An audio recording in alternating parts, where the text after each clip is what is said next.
Does anybody remember where we're studying? Proverbs. Look at that. Sister Helen's right on top. Yes, we are. We're the 24th chapter of Proverbs. We're going to do 24, 25, 26, 27. Only 4 chapters this morning. So we got a decent amount of material to cover. So far, we have had quite a few people share their favorite Proverbs. Did anybody have anything they want to share this morning? Okay.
Thank you, Sister Darla.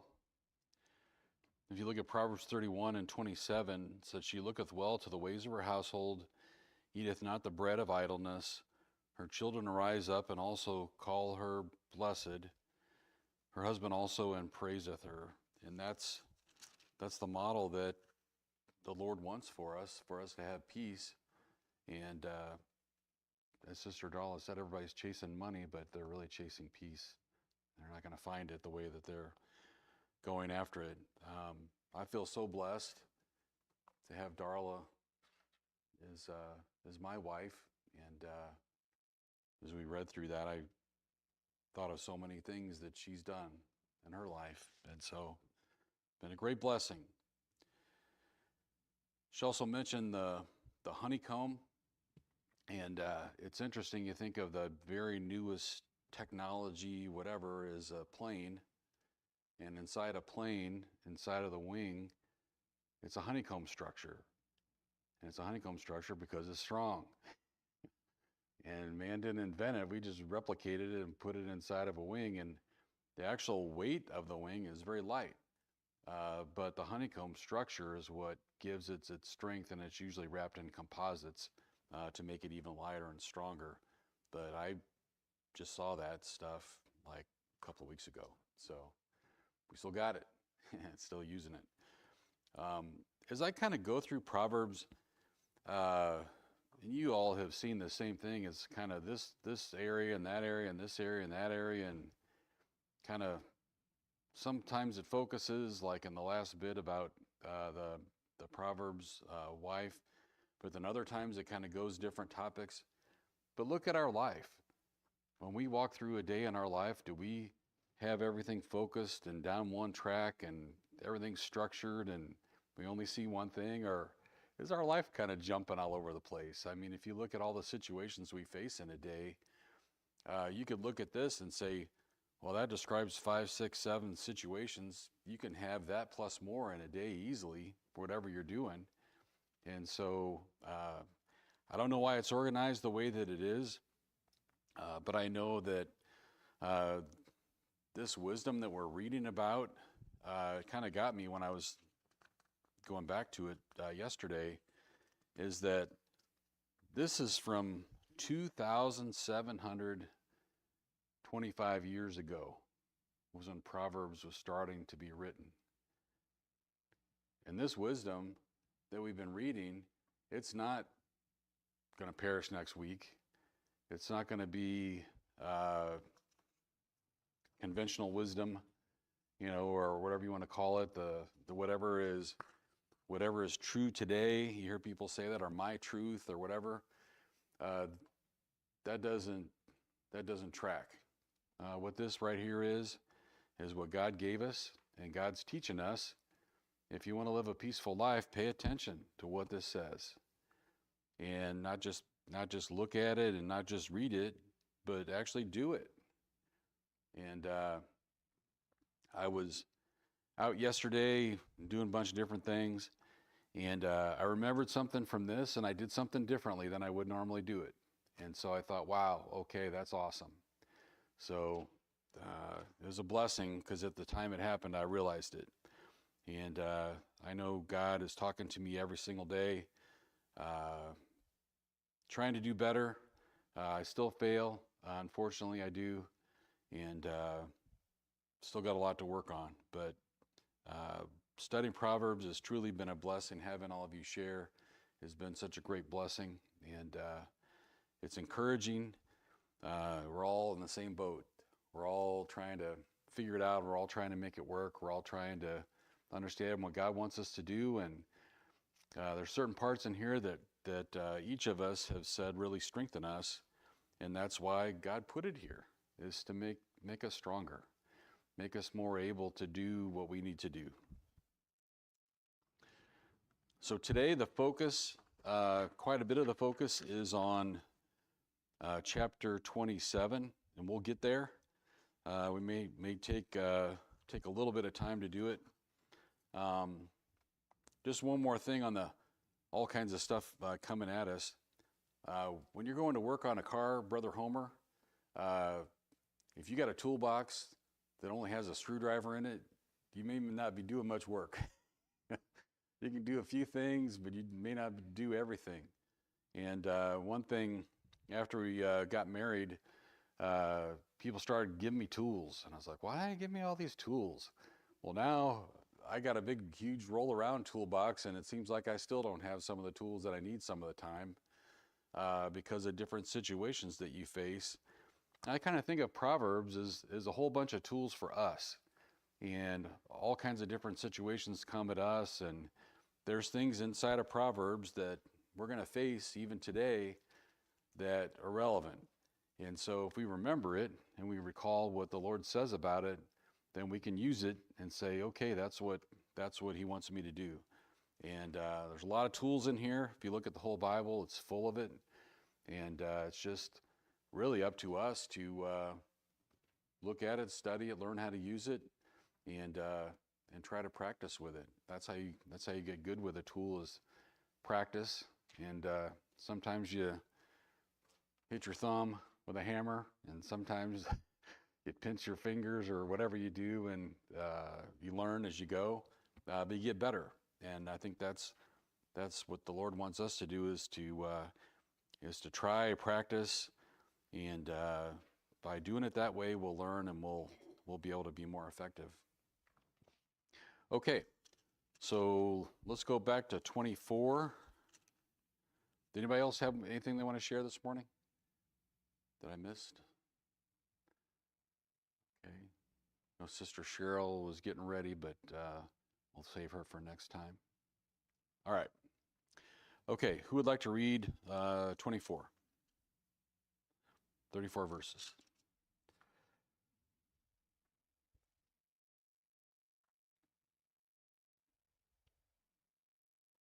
Be not thou envious against evil men, neither desire to be with them. For their hearts study destruction, and their lips talk mischief. Through wisdom is the house builded, and by understanding it is established. And by knowledge shall chambers be filled with all precious and pleasant riches. A wise man is strong, yea, a man of knowledge increaseth strength. For by wise counsel thou shalt make thy war, and in multitude of counselors there is safety. Wisdom is too high for a fool. He openeth not his mouth in the gate. He that deviseth to do evil shall be called a mischievous person. The thought of foolishness is sin, and the scorner is an abomination to men. If thou faint in the day of adversity, thy strength is small. If thou forbearest to deliver them that are drawn unto death, and those that are ready to be slain. If thou sayest, behold, we knew it not, doth not he that pondereth the heart consider it? And he that keepeth thy soul, doth not he know it? And shall not he render to every man according to his works? My son, eat thou honey, because it is good, and the honeycomb, which is sweet to thy taste. So shall the knowledge of wisdom be unto thy soul. When thou hast found it, then there shall be a reward, and thy expectation shall not be cut off. Lay not wait, O wicked man, against the dwelling of the righteous, dwell not his resting place. For a just man falleth 7 times, and riseth up again, but the wicked shall fall into mischief. Rejoice not when thine enemy falleth, and let not thine heart be glad when he stumbleth, lest the Lord see it, and it displease him, and he turn away his wrath from him. Fret not thyself because of evil men, neither be thou envious at the wicked. For there shall be no reward to the evil man. The candle of the wicked shall be put out. My son, fear thou the Lord and the king, and meddle not with them that are given in change. For their calamity shall rise suddenly, and who knoweth the ruin of their foe? These things also belong to the wise. It is not good to have respected persons in judgment. He that saith unto the wicked, thou art righteous, him shall the people curse, nations shall abhor thee. But them that rebuke him shall be delight, and blessing shall come upon them. Every man shall kiss his lips that giveth a right answer. Prepare thy work without, and make it fit to thyself in the field, and afterward build thine house. Be not a witness against thy neighbor without cause, and deceive not with thy lips. Say not, I will be so as he hath done to me. I went by the field of the slothful, and by the vineyard of the man void of understanding. And lo, it was all grown over with thorns, and nettles had covered the face thereof, and the stone wall thereof was broken down. Then I saw and considered it well. I looked upon it and received instruction. Yet sleep, a little slumber, a little holding of the hands to sleep. So shall thy poverty come as one that travaileth, and thy want as a blind man.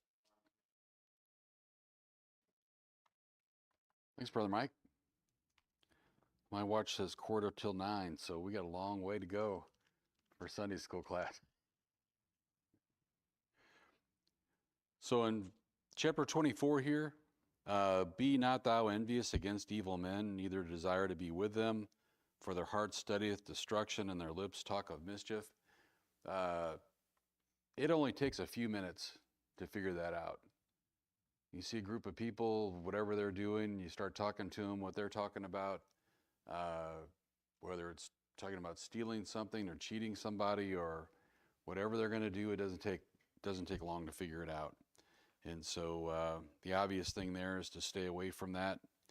And verse 5, a wise man is strong. Yea, a man of knowledge increases strength. And strength is your ability to deal with situations, right?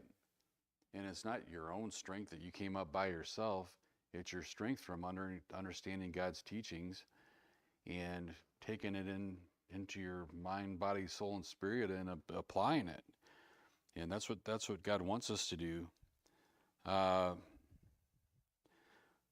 Verse 7, wisdom is too high for a fool. He openeth not his mouth at the gate. So if you look at a cross-reference to the gate there, it goes to the book of Ruth. And the whole thing about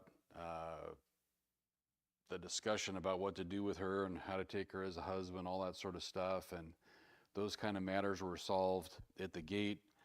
It kind of made me think where my grandparents, they lived in a small town, Paris, Tennessee, and they had a court square. And that's where everybody went. When they wanted to solve a problem, they went to the court square because there was always people up there gathering and talking and whatever. And the chances of there being mischievous or lawless people at the court square wasn't very likely because the court was right there and the police or sheriff was within a block of there. So it wasn't usually the place they liked to go. And so if you wanted to solve something or figure something out, you didn't have to go to court to figure it out. You just go there and talk about it. And my grandfather went there all the time. I think he probably stopped by there at least once a day.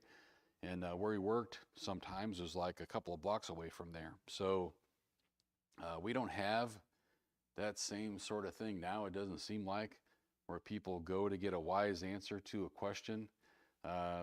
People go to Google, or now it's AI to get a wise answer. So it's a little bit different than it used to be culturally. But the gist of it is look for wise people when you're trying to figure out a situation. Let's see.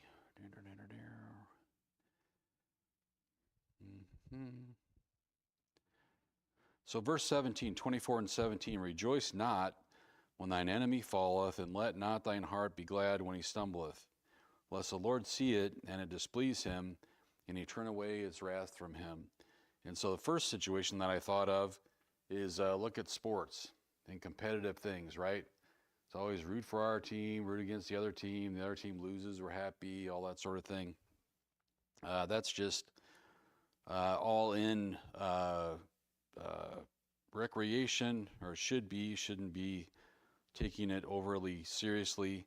But when Charlie Kirk's assassination happened, it was shocking to me the number of people that came out celebrating that, openly celebrating it, and even people in the government, people that had government jobs being paid for by us, were celebrating it publicly and saying that that was a great thing.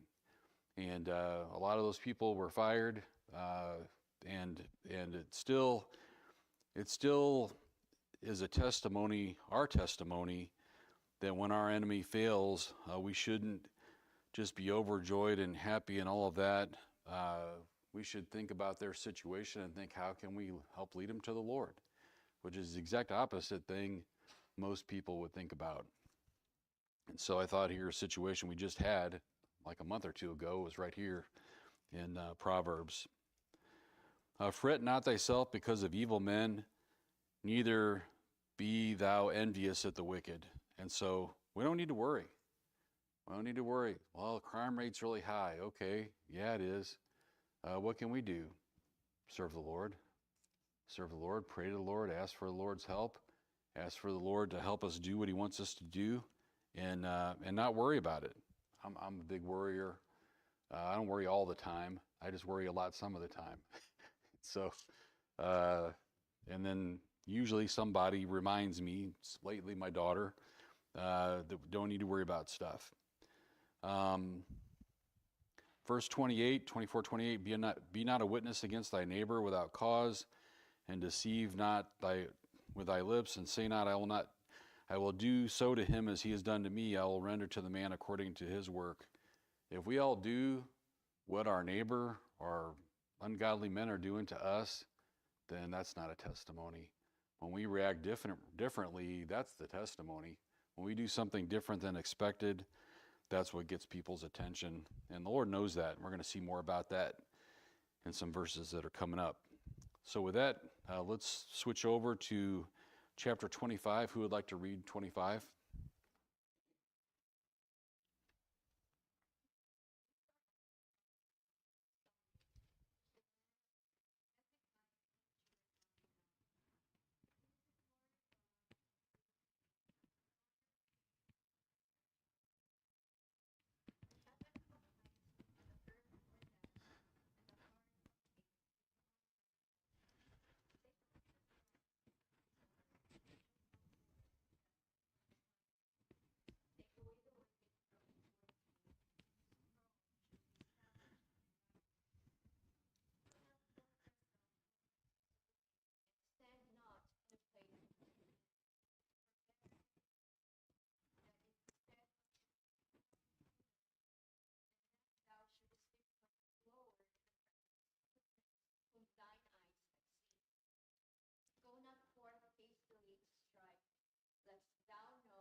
Thank you, Sister Joanne.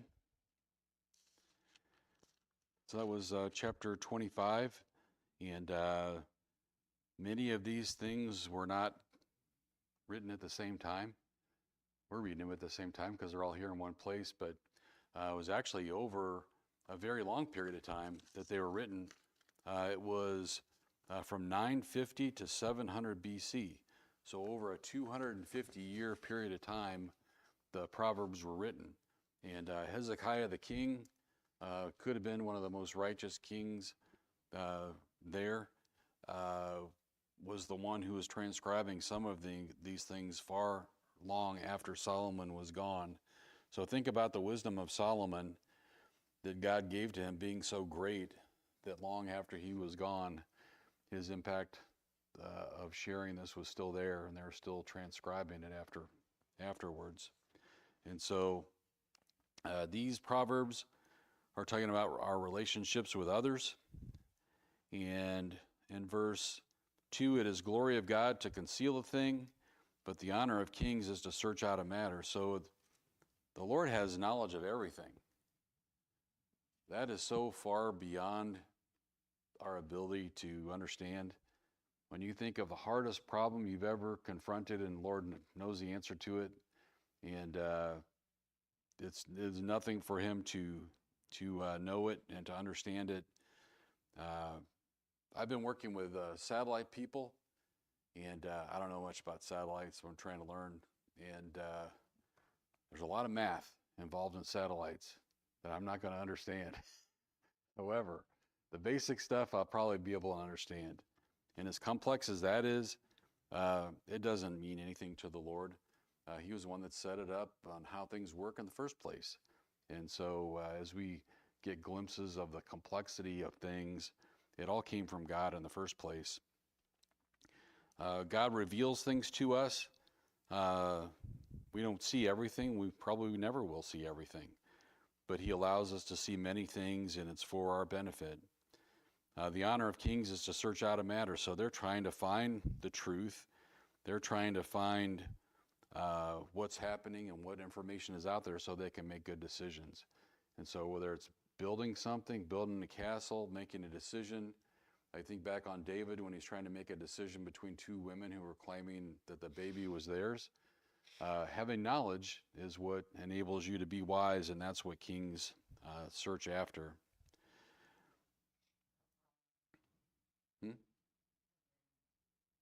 Oh, Solomon, yeah, thank you. It was a test. You passed. Okay. Verse 6, put not forth thyself in the presence of the king, and stand not in the place of great men. For it's better it is that it be said unto thee, come up hither, than thou should be put lower in the presence of the prince whom thine eyes have seen. So you've definitely all seen people like that, especially in the workplace. People, they show up, and then 5 minutes later, they're following the vice president around everywhere they go, or thinking that's going to help them get a promotion, whatever it is. But then we think in our experience about Joseph, think about Moses, what positions they were put in. You think about the people that the Lord used. David is another one. Did David go searching for riches and searching for recognition, all those things? No, he just doing his job, and the Lord used him.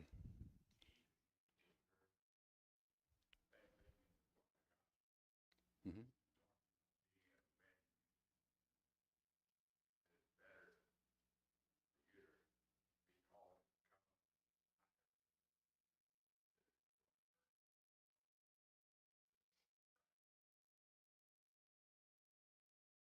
Yeah, yeah. Thanks for bringing that up. Yes, it is. And you can see everybody jockeying for position. I see that all the time, or have seen it a lot. Debate thy cause with the neighbor himself, this is verse 9, and discover not a secret to another, lest he that heareth it put thee to shame, and thy infamy turn not away. That means try to solve things without going to court. Just have a discussion, work it out with people, figure out a solution. When you take something to a court, you're doing it publicly, you're doing it in a way that's on the formal record. And is it really necessary to do all that, or can you just work with somebody? And it's, no matter what the situation is, it's going to make you look bad, likely. And so just work your way through it is the best way to do it if you can. Verse 19, confidence in an unfaithful man in time of trouble is like a broken tooth and a foot out of joint. Sister Darla, you know, like a foot out of a joint? You know about that one? Yeah. It doesn't leave you alone. It's always bugging you. Yeah.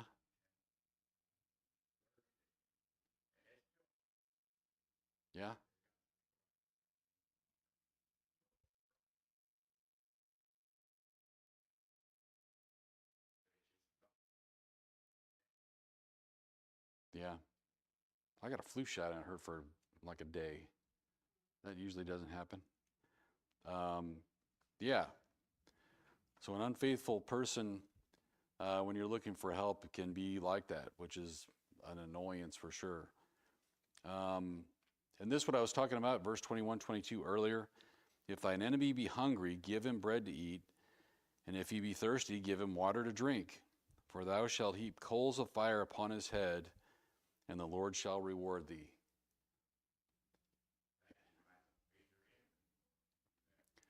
Right.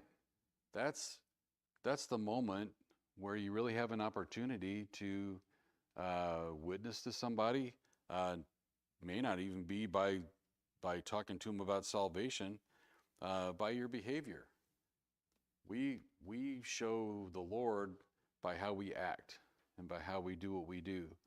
And when people see us with peace and with confidence and with a good disposition in bad situations, like what's up with you? What's going on with you that you're so happy about everything and all these things are happening?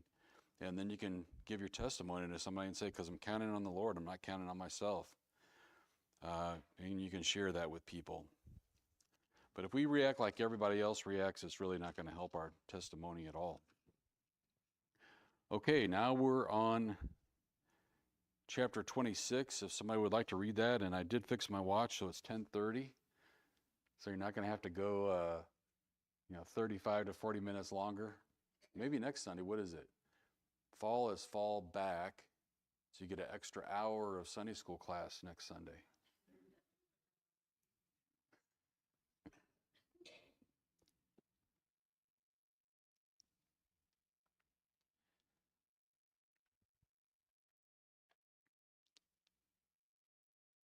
Who would like to read chapter 26?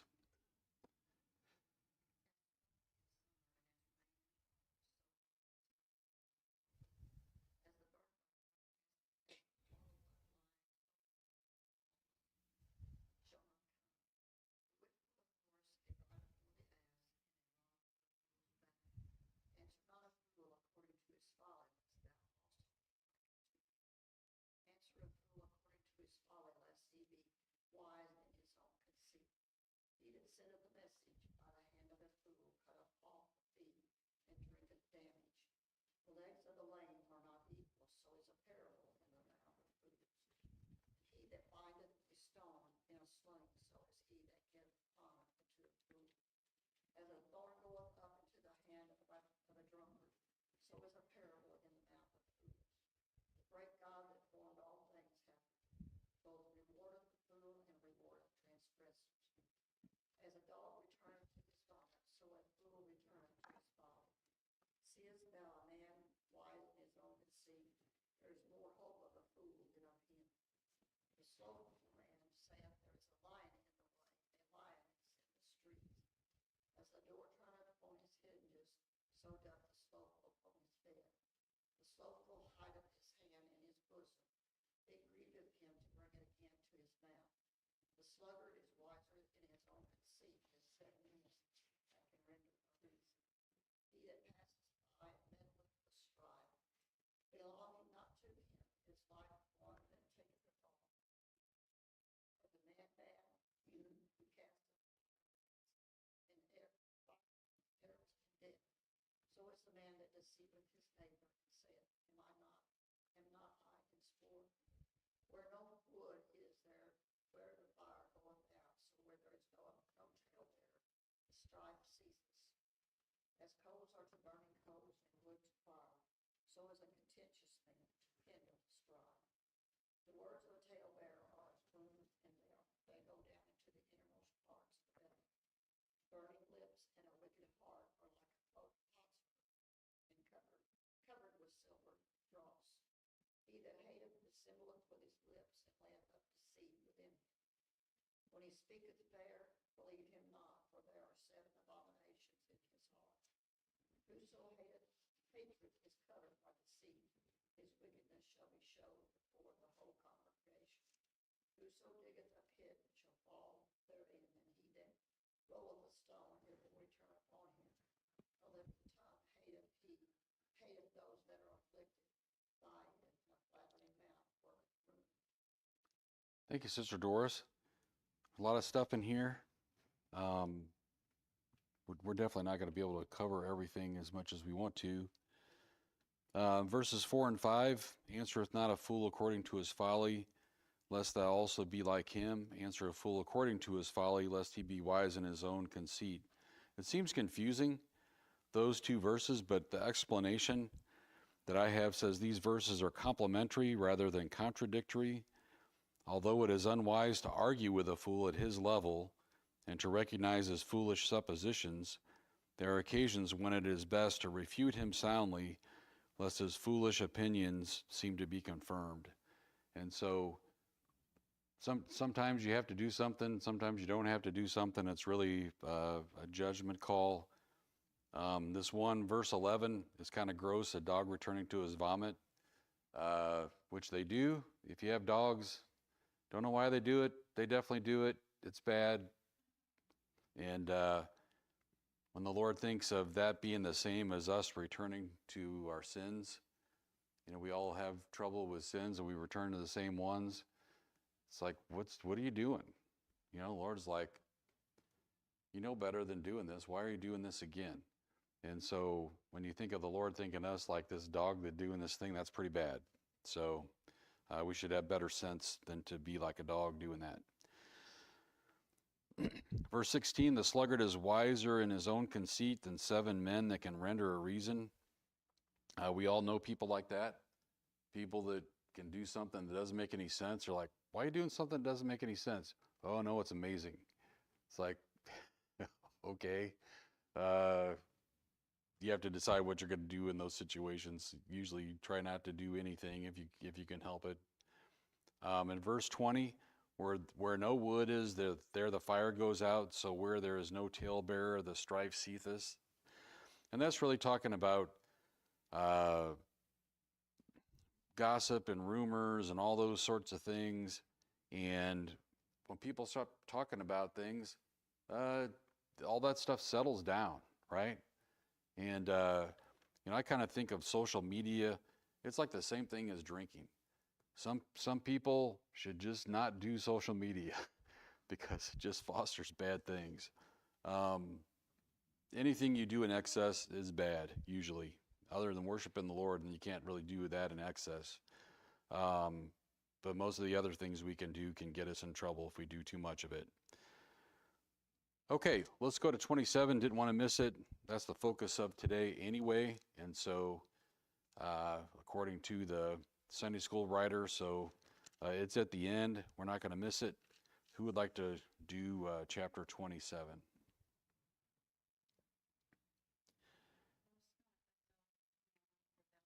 another man praise thee, and not thine own mouth, a stranger, and not thine own lips. A stone is heavy, and the sand weighty, but a fool's breath is heavier than bow. Wrath is cruel, and anger is outrageous, but who is able to stand before enemies? Open rebuke is better than secret love. Faithful are the wounds of a friend, but the kisses of an enemy are deceitful.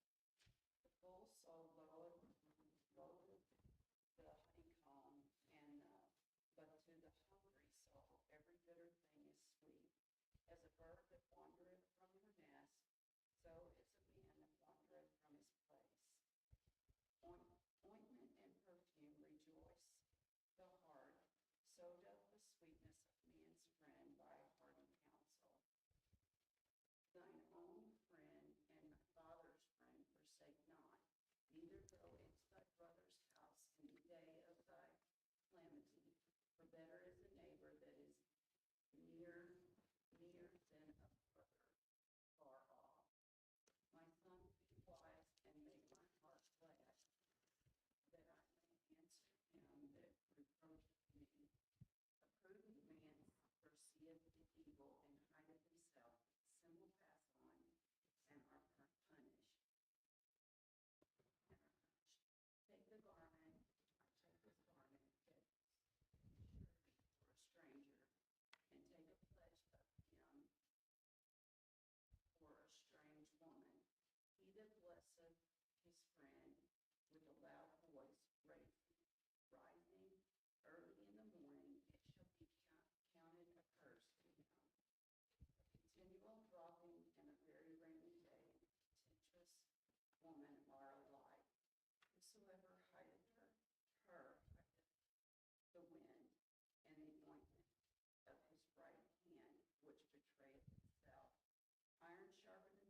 his friend.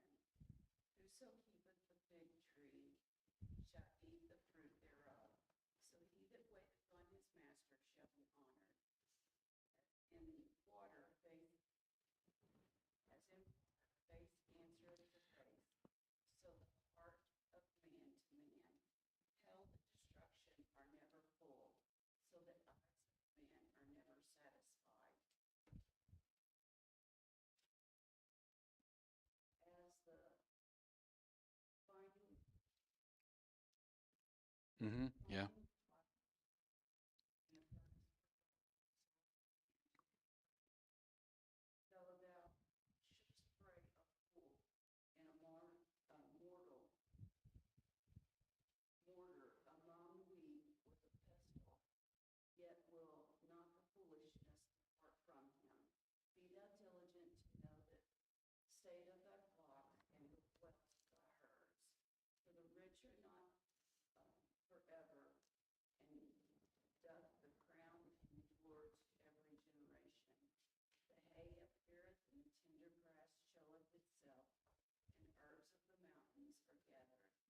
The lambs are for thy clothing, and the goats are the price of the field. And thou shalt have goats' milk enough for thy food, for the food of thy household, and for the maintenance of thy maintenance. Thank you, Sister Cindy. There's a lot in there. So when I've been studying the Proverbs, I've been reading them probably 3 times this week before this morning. And every single time I read it, something else jumps out at me. And I don't know if it's because the coffee's taken hold and I'm comprehending something finally or whatever it is. But there's a lot of value in reading it and then rereading it again. And within a short amount of time, because I think you get through it the first time or two and you're like, okay, there's a lot of unusual stuff. I look at all the notes that are in my Bible, whatever. And then after getting through it, you're like, oh yeah, okay, I get what that means. And then there's other things that were there the whole time I never noticed, and it just jumps right on me. And so that's definitely how it was studying the Proverbs and things. And there's definitely so much there. It's really just hard to absorb everything without jumping into it. Verse 2 here, 27 and 2. Oh, actually, the first one. Boast not thyself of tomorrow, for thou knowest not what a day may bring forth. And so we can make plans. Lord doesn't say for us not to make plans, but when it doesn't turn out, oh, it's crazy, our life is over, whatever it is, sometimes we have pretty strong negative reaction to it. But the Lord is the one that decides what happens, not us. And so whatever situations we face, we're not smart enough to know about what's going to happen tomorrow. We can prepare, and then whatever happens, and we hopefully can learn from it. Verse 2, let another man praise thee and not thine own mouth, a stranger and not thine own lips. I've talked to people who met somebody, maybe somebody that just showed up or transferred, whatever it was. Like, that person's amazing. I'm like, okay, well, what are you talking about? Well, they told us that they did this, and they told us they did that, and they told us this and that. Like, okay, so they told you they were amazing, and you believe they're amazing. This is the gist of it. And the answer is yes. And so it's really, the Lord is telling us, don't worry about that. Just do what you're supposed to do. And if other people praise you, great. But don't go around looking for recognition for everything. Let's see. Verse 9, ointment and perfume rejoice the heart, so doth the sweetness of a man's friend by hearty counsel. And so somebody sees us doing something, but we could do it better, or we could do it in the easier way. It's great to have somebody say something. If you're changing a tire and you never changed a tire before, how nice is it to have somebody say, hey, let me help you out with that, or let me give you some suggestions, whatever. I was so grateful Jake came over that one day. We were here, we got a flat tire, and he helped us change it. And I know how to change it, but I know he's stronger than I am, which was a a lot nicer. Also, he fixed our computer, which is great. It wasn't working, and I couldn't get my thing printed out last Sunday. And so he was trying to get a job as an IT person. He took a look at it. About 5 minutes later, it was fixed. So it's a great blessing to have people that know how to do things. Verse 12, a prudent man foreseeth evil and hideth himself, but the simple pass on and are punished. So you see these things we've had recently, the No Kings marches and all that sort of stuff. If you were to go down there and tell people, well, you're wrong and all this sort of stuff, you might be right, but at the same time, it's probably not a good idea to do that. I don't think they're there to listen much, as far as I can tell.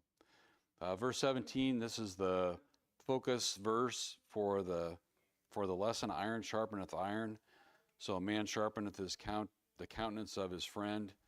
And it's intended to be a two-way thing, right? I help you, you help me.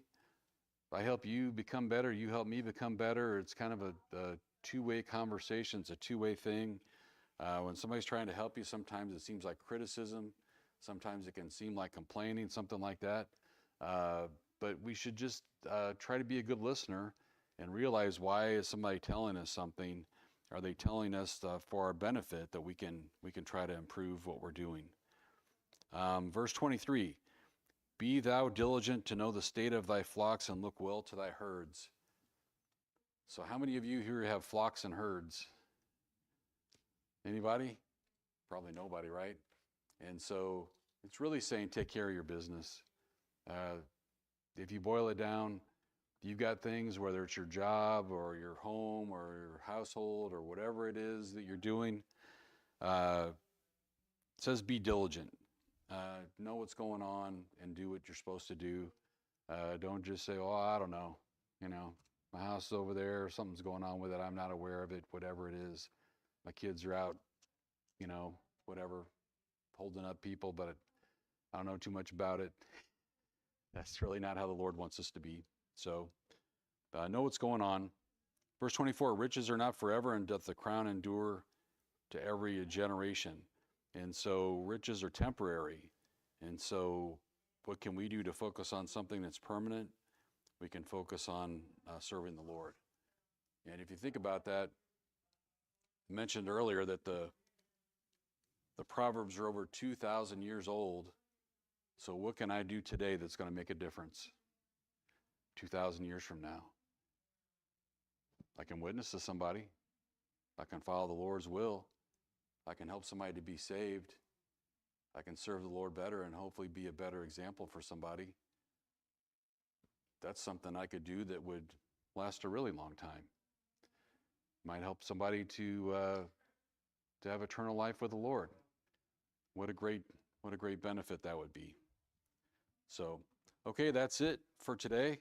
Next time is our last on Proverbs. Remember, we do have Ecclesiastes coming up and Song of Solomon, so we got some stuff to do on that. And we might get to listen to Sister Cheryl next week doing her share time thing. Thanks, everybody.